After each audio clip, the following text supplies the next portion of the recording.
Hey flag fans, I'm Gray, and welcome back to Flag Facts. Today's show is all about one of the most famous depictions of the American Revolution, Washington crossing the Delaware. From the stoic and determined George Washington to the prominent display of the American flag, to the hundreds of soldiers braving the perilously icy waters of the Delaware River, Washington crossing the Delaware paints a striking image of one of the most celebrated events of the American Revolution.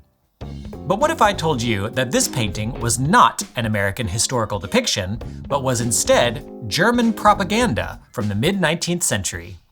Well, to fully understand the story of this famous painting, we must first turn back the clock to that fateful Christmas night in 1776.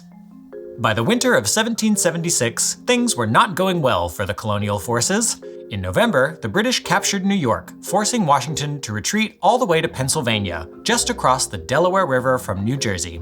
By the time he arrived, his numbers had thinned significantly, as many troops had been killed, captured, or fallen ill. On top of that, entire companies of men were nearing the end of their service periods, and some had already deserted. Needless to say, the mood was grim. Washington himself even wrote a letter to his brother, where he expressed bleakly, "I think the game is pretty near up."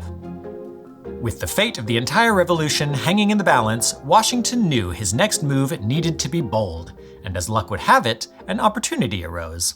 After pushing the Continental Army out of New York and chasing them down through New Jersey, the British opted not to pursue Washington into Pennsylvania.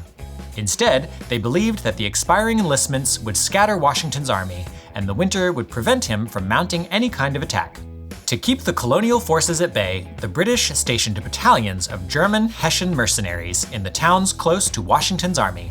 However, militias of angry locals kept the Hessians occupied by harassing their garrisons, often at night. This left the Hessian worn down and constantly on edge. Then, when a winter storm blew in on the night of December 25th, the Hessian forces saw it as an opportunity to rest and recover. Ooh, but boy were they wrong. Instead, by the morning of the 26th, the Hessian found themselves under the attack of Washington's army, who had braved the treacherous conditions and moved in on the city of Trenton. Soon the fighting was over, and Washington's forces delivered a much-needed victory. A few days later, Washington would go on to gain another victory in the Battle of Princeton, significantly improving colonial morale and decisively proving that he could unite the colonies into an effective national force. And with that in mind, we can go back to the painting. In the years that followed the American Revolution, the story of Washington crossing the Delaware emerged as one of the pivotal moments of the war, and Washington himself ascended to an almost mythical status. In Europe, the significance of the American Revolution was well understood, and it served as an inspiration for other revolutions across the world, which brings us to the German-American artist Emanuel Leutze and the European revolutions of 1848. Born in Germany in 1816, Leutze spent part of his youth in America when his family moved to the US in 1825. In 1841, he returned to Germany to study art at an academy in Dusseldorf. And it was here in Germany that Leutze would go on to paint his most famous work, Washington crossing the Delaware. In 1848, a series of Republican revolts against European monarchies spread across the continent. At the time, Germany was not the country we know today, and was instead a loose collection of 39 states. Leutze was a supporter of the revolutions and an advocate for the unification of Germany. Although the revolution was ultimately unsuccessful, Leutze set out to paint a work to inspire liberal reformers in Germany, and chose Washington crossing the Delaware as his subject. So now let's take a closer look at the painting. First things first, this is not a historical depiction. The crossing actually took place at night, during a storm of wintry mix, not during the hours of the dawn's early light. It also features the wrong type of boat, a flag that wasn't adopted until 1777, and ice that looks a lot more like something you'd find in Germany's Rhine than in any American waterway. But that's all besides the point. This isn't a depiction of reality, it's a romanticized rendition of reality, spread across an enormous canvas. That's right, folks, this painting is huge.